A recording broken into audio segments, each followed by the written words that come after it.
Hello everyone. Welcome back to the physics class. So what we are doing today we are going to discuss the topic satellite and principle of launching a satellite. What is a satellite? What is the principle of launching a satellite? How can a satellite be launched? एक satellite को space में कैसे launch किया जाता है ताकि वो अपना प्रॉपर वर्क कर सके वहाँ पे. So concept is, first of all we are going to study that what is satellite. What is satellite? Satellite क्या होता है? सैटेलाइट के बारे में हम पढ़ेंगे. Satellite is a body which is revolving continuously in an orbit around a comparatively much larger body. Satellite हम उस बॉडी को बोलते हैं जो लगातार अपने से हैवियर बॉडी के अराउंड रिवॉल्व करता रहे. जो बॉडी रिवॉल्व कर रही है that is called a satellite. Satellite हम उस बॉडी को बोलते हैं जो किसी भी बॉडी अपने से हैवियर बॉडी के अराउंड क्या करते रहे, रिवॉल्व करते रहे. That is called a satellite. Okay, तो satellite is a body which is, एक बॉडी है which is, let me do the part of the board so board can be used properly. A body which is revolving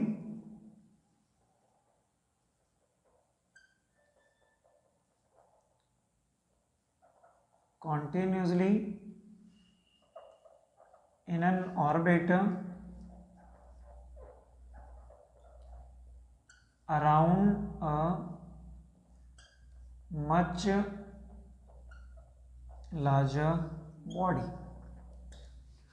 एक body जो अपने से larger body, अपने से heavier body के around revolve करते रहे एक ऑर्बिट में, that is called a satellite. तो जैसे मून अर्थ के अराउंड रिवॉल्व कर रहा था, तो मून अपने से हैवियर, मतलब अर्थ उससे हैवी है, उसके अराउंड रिवॉल्व कर रहा है. So moon is the satellite of earth. Moon is the natural satellite of earth. Okay, for example earth is the satellite of sun. Earth अपने से हैवियर, मान ली सन के अराउंड रिवॉल्व करती रहती है, so earth is the satellite of sun. Similarly moon is revolving around the earth because earth is heavier than the moon, so moon is the natural satellite of earth. And any planet which is revolving around the sun, because sun is much larger body than the any planet, so that planets are also called satellite of sun. Okay, the planet Jupiter, Saturn have 14 and 12 satellites.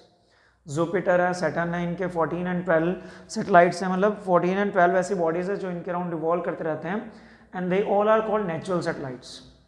They all are called natural satellites. These are natural satellite. But what about the artificial satellites? Satellites are being launched from the earth which is revolving around the earth also. So how a satellite be launched from the surface of earth? So now we are going to study principle of launching a satellite. Principle of launching a satellite. एक satellite को launch करना मतलब एक अर्थ से एक satellite भेजना जो अर्थ के अराउंड रिवॉल्व करने लग जाए. तो how can a satellite be launched? This is our topic now. Let us discuss. Consider a very high tower on the surface of earth whose height is more than the height of the earth's atmosphere. Suppose this is earth and this is the atmosphere of earth. Or suppose you have a tower on the surface of earth, high tower. This is earth, this is the center of earth, this is radius of earth, and m is mass of earth. This is a tower which is based on the surface of earth. Let a body be projected from top of the tower with some horizontal velocity. The body will describe a parabolic path under the effect of gravity and hit the surface of earth at point A. 1. क्या किया हमने, यहाँ से एक body को project किया, ऐसे फेंका मतलब ऊपर से, तो क्या देखा हमने कि वो पैराबोलिक पाथ करते हुए ग्राउंड को मतलब अर्थ को किसी एक पॉइंट पे हिट कर गई. That point is A1. Gravity की वजह से वो नीचे खींचेगी and that point is A1. जितनी वेलोसिटी से हमने फेंका था कुछ वेलोसिटी से हॉरिजॉन्टल फेंका और वो पैराबोलिक पाथ करता हुआ नीचे की तरफ सरफेस को हिट कर गया. Okay. If the initial horizontal velocity और projection of the body is increase, the body will hit the surface at point A2. अगर हम पहले से ज़्यादा वेलोसिटी से अगर कोई दूसरी वैसी कोई बॉडी फेंके तो वो ज़्यादा वेलोसिटी से क्या होगा, तो ज़्यादा दूर जाके अर्थ के सरफेस को हिट करेगी. That is point A2. Gravity की वजह से आएगी नीचे और वो A2 पॉइंट पे थोड़ा दूर जाके हिट करेगी. Farther from the foot of the tower. Clearly horizontal range is second case is more than that in first case. तो फर्स्ट केस में ये हॉरिजॉन्टल डिस्टेंस था, सेकेंड में ये बना, तो सेकेंड में हॉरिजॉन्टल रेंज जो है वो ज़्यादा है अगर आपने इनिशियल वेलोसिटी ज़्यादा की है तो.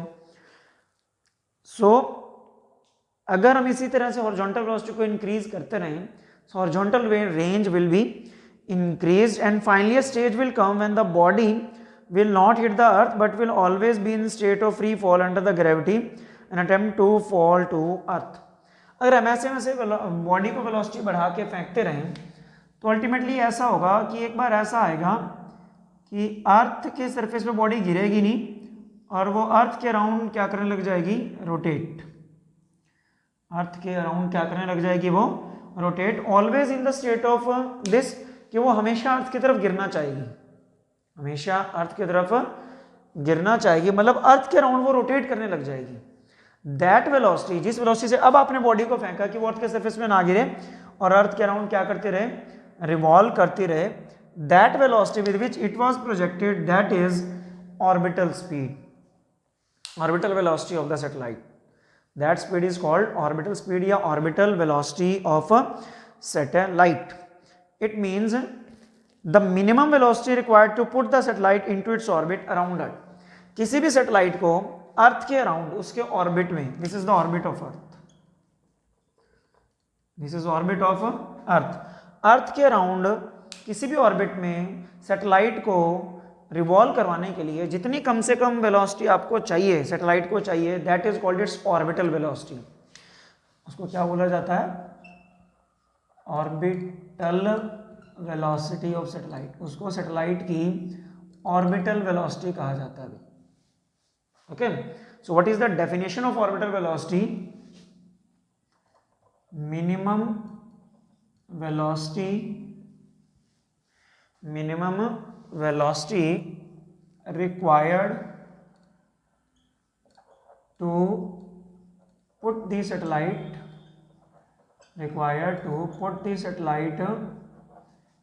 into its orbit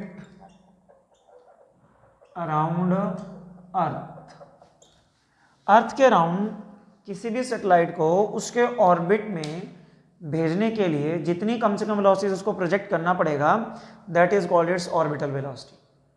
that is called its orbital velocity. वो इसकी ऑर्बिटल वेलोसिटी कहलाती है. Okay. Now what we have to do, we have to calculate the formula for the orbital velocity. For this what we need, and diagram को मैं rub कर रहा हूं. For this we need a diagram. Suppose this is the earth, center of earth is O, radius of earth is capital R. So what is capital R? That is radius of earth, radius of earth. And this is the orbit around the earth. This is the orbit around the earth at a height h from the surface of earth. अर्थ के surface से उसके orbit तक के जो height है that is h. Okay. तो orbit की अगर हमने रेडियस देखनी है तो ऑर्बिट की रेडियस ये पूरी बनेगी, दिस इज स्मॉल r, ये पूरी है स्मॉल r. तो स्मॉल r किसके बराबर हुआ, that is small r is equal to r plus h, that is radius of orbit, that is radius of orbit. Orbit की जो रेडियस है, ये तो अर्थ की होगी, ऑर्बिट यहाँ तक है तो अर्थ सेंटर तो यही बनेगा ना इसका भी. So this is the r is equal to r plus H, small r is the radius of orbit. तो क्या बन गया r प्लस एच, मतलब ये r बनेगा और ये h बनेगा. So radius of orbit is r plus H. m is mass of earth, small m is mass of satellite, capital M क्या है, that is mass of earth. And what is small m? Small m is mass of satellite. Small m is mass of satellite. ये satellite का मास हुआ और वो अर्थ का मास है. Okay. And what is v? v is orbital velocity of satellite. v is orbital velocity of satellite. Satellite की जो orbital velocity है that is v, and h is the height of the orbit from the surface of earth. These are some of the terms okay to be discussed. ये हमारी अब use होंगी. इसके लिए अब हमने करना क्या है उस पर हम चलते हैं. Now as earth and satellite are the two bodies of the universe and there is always a force of gravitational force between the two bodies of the universe. So gravitational force between earth and satellite, between earth and satellite. So gravitational force will be gmm by small r square, क्योंकि g m1 first body earth, second body satellite और दोनों के बीच का distance का square, that is r square. This gravitational force will provide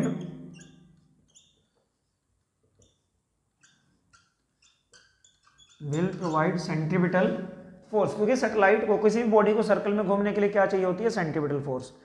तो ये जो gravitation force है ये क्या काम करेगी, this will provide necessary centripetal force to satellite.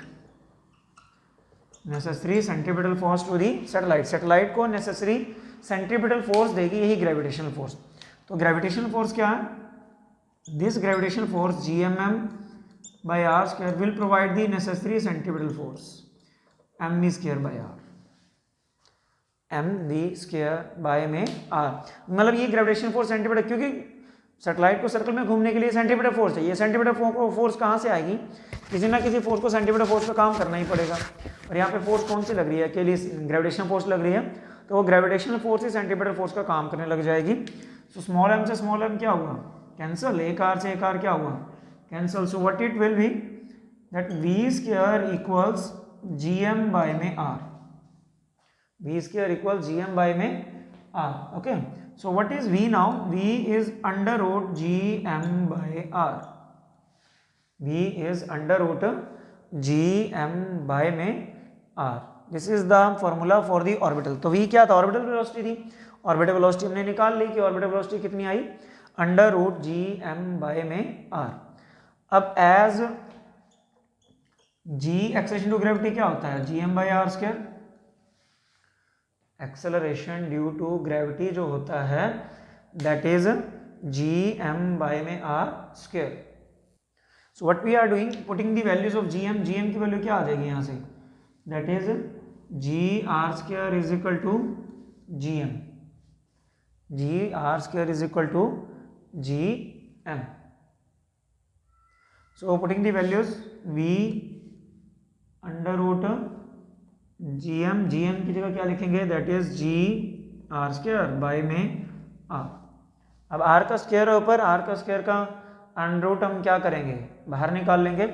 So what it will be, that is r under root g by r. What is small r, small r is r plus h. Small r is r plus h, हमने पहले ही किया ये. So orbital speed will be r under root g r plus h. So this is the necessary formula for the orbital velocity or orbital speed for the satellite. मतलब अगर किसी planet से, अर्थ से, जैसे हमने ऑर्बिटल स्पीड निकालनी भी कितनी स्पीड से हम उसको फेंकें कि वो अर्थ के अराउंड चला जाए। अर्थ की रेडियस हमें पता हो, ऑर्बिट की हाइट पता हो अर्थ के सरफेस से, एक्सेशन ऑफ ग्रेविटी पता हो उस प्लेनेट की अर्थ पे, तो we can calculate orbital speed, we can calculate the value of orbital speed. And अभी हमने जो पीछे किया हमने कॉन्सेप्ट, हमने एस्केप स्पीड भी किया है, वो ये था कि अर्थ के सरफेस से बाहर निकालने के लिए जो बॉडी चाहिए वो एस्केप स्पीड थी, ऑर्बिटल स्पीड है ये सैटेलाइट को ऑर्बिट में भेजने के लिए जो चाहिए होती है speed, that is orbital speed of satellite. Okay, now what we are calculating that if satellite is orbit is very close to the surface of earth, मतलब ये ऑर्बिट जो है अगर अर्थ के बिल्कुल क्लोज है तो h की वैल्यू नेगलेक्ट हो सकती है, मतलब इतनी हाइट बहुत कम है तो h की वैल्यू को हम नेगलेक्ट कर सकते हैं। उससे पहले हम ये देखते हैं भी जो ऑर्बिटल स्पीड आपकी भाई वो किन किन फैक्टर्स पे डिपेंड करती है और किससे इंडिपेंडेंट है। Orbital speed is independent of mass of satellite, इसके फॉर्मूला में कहीं भी सैटेलाइट का मास नहीं आया। तीन फॉर्मूला देख लो, एक ये बनाया, फिर ये बनाया और फिर ये बनाया, तीन फॉर्मूलाज इसके बने हैं 1 2 एंड 3। तीनों में आप क्या देख रहे हो, इसमें सैटेलाइट का मास नहीं आया, ये तो अर्थ का मास है ना। इसमें जिस प्लेनेट से आप लॉन्च कर रहे हो सैटेलाइट उसका मास चाहिए, उसकी आपको रेडियस चाहिए, बट कहीं भी सैटेलाइट का मास नहीं आया कि सैटेलाइट का मास क्या है। ओके, सैटेलाइट के मास से इंडिपेंडेंट होती है। और आर के क्या इन्वर्सली है, इन्वर्सली होने का क्या मतलब है यहाँ पे कि अगर आर ज़्यादा होगा, मतलब ये हाइट ज़्यादा होगी तो स्मॉल आर की वैल्यू ज़्यादा ही होगी, तो अगर डिस्टेंस ज़्यादा होगा ऑर्बिट का तो ऑर्बिटल स्पीड कम होगी। डिस्टेंस अगर ऑर्बिट का ज़्यादा होगा, हाइट ज़्यादा होगी तो ऑर्बिटल स्पीड आपको कम चाहिए होगी उसको लॉन्च करने के लिए, ठीक है। और कम होगा तो ज़्यादा चाहिए होगी। और तो प्लेनेट के मास पे डिपेंड करता है, लेकिन सैटेलाइट के मास पे नहीं डिपेंड करता। जो सैटेलाइट का मास है, जो स्मॉल एम है, वो फॉर्मूला में कहीं भी नहीं आया। इट मीन्स सैटेलाइट का चाहे जितना मास हो, ऑर्बिट के हाइट पे डिपेंड करेगा भी उसकी ऑर्बिटल स्पीड कितनी है। Now what we are calculating if satellite is very close to the earth, मतलब जो ऑर्बिट है is very close to earth. If orbit is very close to surface of earth, earth के बिल्कुल close है, उसके लिए आपको क्या करना है, h can be neglected, h can be neglected means क्या है हमारा ये, r is very very greater than, इसके लिए आप लिखो स्मॉल करके लिख लो, h is very very less then r, मतलब हाइट जो है वो बहुत ही कम है। तो अगर h is very very less than है तो h can be neglected, h can be neglected. h को अगर हम नेग्लेक्ट कर दें, what will be the value of the orbital speed, look at here, इस फॉर्मूला से अगर हम बनाएं, so what was v naught, बाहर क्या था r under root g by R plus H, h को हम नेग्लेक्ट करते हैं, h को नेग्लेक्ट करते ही नीचे क्या बचेगा, नीचे बचेगा r ओनली, और ये r अंदर जाएगा तो ये क्या बनेगा, that is G R square by R, और अगर एक आर से एक R cancel, so what will be orbital speed, that is under root G R. अगर ऑर्बिट अर्थ के क्लोज है सरफेस के तो ऑर्बिटल स्पीड क्या है, अंडर रूट जी आर, और g की वैल्यू हमें पता होती है दैट इज 9.8, अर्थ की रेडियस हमें पता है 6.4 into 10⁶ metre per second. So what will be the orbital speed, हमें वैल्यूज पता है, हम वैल्यूज कैलकुलेट कर सकते हैं। So orbital speed will be 7.92 kilometre per second. It means अगर सैटेलाइट अर्थ के सरफेस के बिल्कुल क्लोज है तो आपको क्या करना पड़ेगा, कम से कम अप्रोक्सीमेटली 8 हो गया ये, 8 किलोमीटर पर आवर की, एक पर सेकंड की, सॉरी 8 किलोमीटर पर सेकंड की स्पीड से आपको सैटेलाइट को लॉन्च करना पड़ेगा, तो वो जाके उस ऑर्बिट में चला जाएगा अगर ऑर्बिट अर्थ के क्या है बहुत ज़्यादा close. Okay, so this was the orbital velocity, this was the concept of orbital velocity. Next we have to calculate, इसी का एक पार्ट है time period of satellite, revolving satellite हो गया, तो जो सैटेलाइट को अपने ऑर्बिट में एक चक्कर निकालने में जो टाइम लगेगा that is called time period. Okay, time taken by satellite in revolving once around earth. Earth के अराउंड सैटेलाइट को एक चक्कर पूरा करने में जितना टाइम लगेगा, that is called it's time period and denoted by the symbol capital T, denoted by the symbol capital T। तो हमने टाइम पीरियड अब निकालना है। अब टाइम पीरियड निकालने का क्या फॉर्मूला होता है? टाइम पीरियड का फॉर्मूला होता है distance by speed. Time period का फॉर्मूला क्या बनेगा? दैट इज डिस्टेंस बाय में स्पीड। तो टाइम पीरियड हम निकाल रहे हैं, एक राउंड में डिस्टेंस कितना कवर होगा? That is circumference. एक राउंड में जो डिस्टेंस कवर होगा दैट इज सरकमफेरेंस। सरकमफ्रेंस कितनी है? That is 2πr। और बाय में वेलोसिटी, टाइम पीरियड क्या? डिस्टेंस बाय स्पीड हो गया, डिस्टेंस 2πr एक राउंड में, और स्पीड जितनी ऑर्बिटल स्पीड है उसकी। ठीक है, ऑर्बिटल स्पीड को हम v0 लिख देते हैं, ये v0 बन गया orbital speed. So this is v0, 2πr by में v0, this is the orbital speed. तो डिस्टेंस को हमने ऑर्बिटल स्पीड से डिवाइड कर दिया, you will get the time period. Now we are putting the values of orbital speed first. Orbital speed के हम values रखते हैं। अगर हम वैल्यू रखते हैं ये वाली, देखो किसकी? v0 की वैल्यू। v0 की वैल्यू क्या बनेगी? है दैट इज 2πr। v0 की वैल्यू अगर हम ये रखें तो डिनोमिनेटर में r नीचे रहेगा, g भी नीचे रहेगा, और r कैपिटल जो है ऊपर जाएगा, ये r अंडर रूट r/g जाएगा, तो उल्टा होगा उससे। Okay, so 2πr by r under root r by में g। अगर हम इसको सॉल्व करें so we will get 2π/r। ये r था, अंदर जाके स्क्वायर होगा, जैसे स्क्वायर वाली टर्म बाहर आती है तो सिंगल हो जाती है, सिंगल वाली टर्म बाहर जाएगी तो अंदर स्क्वायर, स्क्वायर इसका होगा और एक r पहले ही है तो अंदर r का क्यूब हो जाएगा। अंदर क्या बचा? r का क्यूब बाय में g। r क्यूब को हम क्या लिख सकते हैं?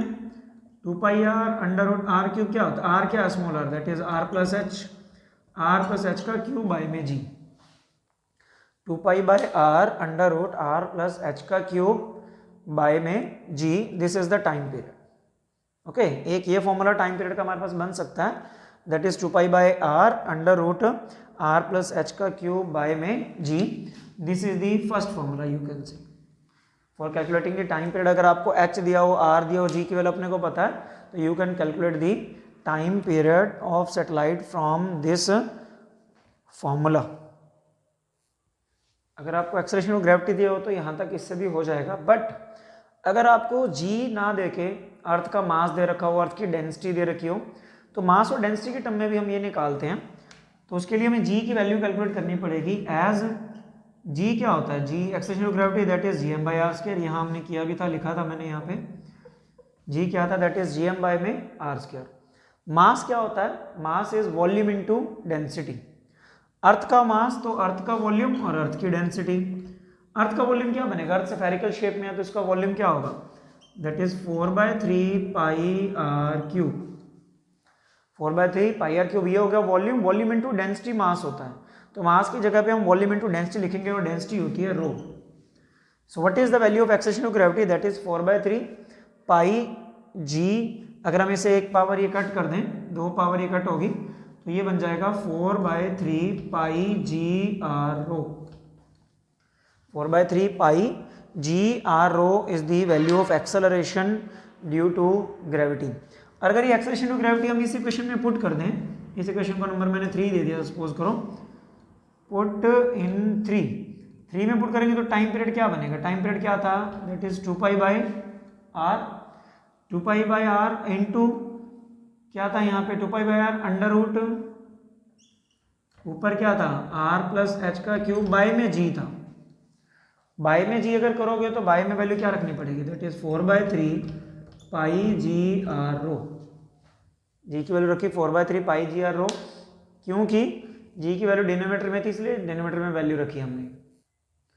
नाउ इसको अगर ऊपर लेके जाएं तो टाइम पीरियड हमारा बना ये 2π/r तो बाहर है ही। अच्छा, 2π/r को भी अगर हम अंदर लेके जाएं तो क्या बनेगा? स्क्वायर के अंदर लेके जाएं तो 2 का स्क्वायर अंदर 4 बनेगा, पाई का पाई स्क्वायर बनेगा और नीचे r का r स्क्वायर बनेगा। क्या ऊपर अंदर r प्लस h का क्यूब तो पहले से ही है, नीचे 4/3 है, 4/3 वाला 3 ऊपर आ जाएगा, 3 गया ऊपर यहाँ लिख दिया तो ये 3/4 बना πgr⁻। पाई जी आर रो। अब जो कटता है उसको काट दो, एक पाई से पाई हो जाएगा कैंसिल, इधर आर स्क्वायर है उधर आर है तो आर का क्यूब बनेगा। तो थोड़ा स्पेस कम पड़ रहा है तो इसके लिए मैं क्या कर रहा हूँ, यहाँ से रब कर देता हूँ। तो इधर कंटिन्यू कर रहा हूँ मैं इस साइड में वहाँ से। तो टाइम पीरियड क्या बना, टाइम पीरियड क्या बना हमारा, इधर 4 पाई स्क्वायर, पाई से पाई कट गया था, ऊपर तो बचा 4, 4 से ये 4 कैंसिल हो जाएगा, ऊपर बचा 3, एक पाई बचा और आर प्लस एच का क्यूब बचा, 3 पाई आर प्लस एच का क्यूब। बाई में आ जाओ, इसमें बाई में क्या है, ये आर स्क्वायर ये रहा और एक आर ये रहा, आर का क्यूब है, जी है और रो है, तो जी आर क्यूब रो और सारे का under root. This is the formula for time period. अगर हम इसमें और भी चेंजेस करना चाहें और भी हो जाएंगे चेंजेस। क्या कहता है, if satellite is very close to the surface of earth, ये टाइम पीरियड का फाइनली ये सेकंड फॉर्मूला बनता है, एक वो बन गया, यहाँ ये वाला यूज कर सकते हो, उसके बाद टाइम पीरियड का ये फॉर्मूला है। बट अगर इसमें if satellite is very close to surface of earth that H is very very less than R, तो H can be neglected, H can be neglected. अगर सैटेलाइट अर्थ के close है तो एच को neglect करके हम टाइम पीरियड का formula बना लेंगे। एच को नेग्लेक्ट करेंगे तो क्या बनेगा, 3 पाई आर का cube by G R cube rho, R cube से आर क्यूब कैंसिल, तो टाइम पीरियड का आ गया 3 pi by ji row, 3 pi by जी रो। अब सारी वैल्यूज हमें पता होती है, पाई की वैल्यू हमें पता है, ग्रेविटेशनल कांस्टेंट की वैल्यू हमें पता है, और डेंसिटी ऑफ अर्थ भी जो है वो भी फिक्स होती है, अर्थ की जो डेंसिटी है दैट इज ऑल्सो फिक्स्ड। तो इट मीन्स अगर हमें ये वैल्यूज पता हो, गिवन हो, तो you can calculate the time period of the satellite which is very close to the surface of earth. So this is the second part of the derivation. First हमने orbital speed निकाली, उसकी formula under ji are, और अगर close है तो under ji are, otherwise हमारा ये आया था 3 formula, G M by small R बाहर, G by R G by R plus H. Time period का एक ये फॉर्मूला बनेगा और ये एक ये बनेगा। ये टाइम पीरियड कौन सा निकाला, कितना टाइम सैटेलाइट को ऑर्बिट में अपना एक चक्कर निकालने में लगेगा, that is called it's time period. सो एक तीसरा पार्ट इसका और है कि हमने हाइट ऑफ सैटेलाइट अगर निकालनी हो, but we want to calculate now height of satellite. Now what we are calculating the formula for height of satellite. Height satellite earth के सरफेस से जो हाइट है सैटेलाइट की h, वो हमने कैलकुलेट करना है। जो टाइम पीरियड का फॉर्मूला है उसी से हम इसको कैलकुलेट कर सकते हैं। इसके लिए आप फॉर्मूला यूज करो, look at this was the time period formula ना, फ्रॉम टाइम पीरियड क्या था हमारा, that is 2 pi by R, जो हमने टाइम पीरियड का फर्स्ट फॉर्मूला बनाया था, आर प्लस एच का क्यूब बाय में जी और इसका under root, squaring on both sides. What we are doing, squaring on both sides, दोनों साइड हमने स्क्वेयर किया। स्क्वेयर करने से क्या होगा, टी का स्क्वेयर, 2 का स्क्वेयर 4 पाई स्क्वेयर बाय में आर स्क्वेयर, इसका स्क्वायर करोगे तो स्क्वायर रूट से स्क्वायर कैंसिल हो जाएगा, so it will be R plus H का क्यूब बाय में जी, स्क्वायर से स्क्वायर रूट कैंसिल, ये हमारे पास बनेगा। नाउ एच वाले टर्म एक तरफ छोड़ दो, बाकी सारे टर्म एक तरफ लेके आओ। सो आर प्लस एच का क्यूब तो मैंने इस तरफ छोड़ दिया, मतलब राइट हैंड साइड था वो इधर आ गया, बाकी सारे टर्म इधर multiply, T square R square G by में 4 pi square, T square R square G by में 4 पाई स्क्वायर, क्यूब है उधर जाके क्यूब रूट बनेगा। So R plus H is equal to T square R square G by में 4 pi square की power 1/3, power कितनी है 1/3। तो एच हमने निकालना है, तो आर उधर छोड़ दो, एच इधर आर उधर ले जाना, T square R square G by में 4 पाई स्क्वायर की power 1/3 minus R. So this is the formula for calculating the height of a satellite. Formula for calculating height of a satellite, that is t square r square g by में 4 pi square का cube root minus r। r radius of earth है G, acceleration of gravity, time period of satellite h is the height of a satellite. From this we can calculate the height of a satellite. So after this derivation we are going to discuss now the last topic of this unit gravitation, that is geostationary satellites. Geostationary satellites. So what are geostationary satellites? Let us discuss. Here geo means earth. Geo means earth and stationary means, as you know, at rest. Geo means earth and stationary means at rest. So it means the satellite which are looked at rest when watched from the surface of earth. जब अर्थ से इस satellite को देखें हमें rest पे दिखाई दे, that is called geostationary satellite. The satellite which appears to be at fixed position or at a definite height to a observer on earth is called geostationary satellite. So what is this? The satellite which appears to be at rest at a fixed height when viewed from surface of earth. जब satellite हम अर्थ के किसी भी point से देखें तो हमें satellite earth के सरफेस पे, मतलब हम देखें अर्थ के सरफेस और सैटेलाइट ऑर्बिट में अपने, हमें वो सैटेलाइट एक हाइट पे फिक्स दिखाई दे, हमें ऐसा लगे वो चल रहा है एक्चुअल में, लेकिन हमें क्या दिखाई दे? Fix. That is called geostationary satellite. Geostationary satellite.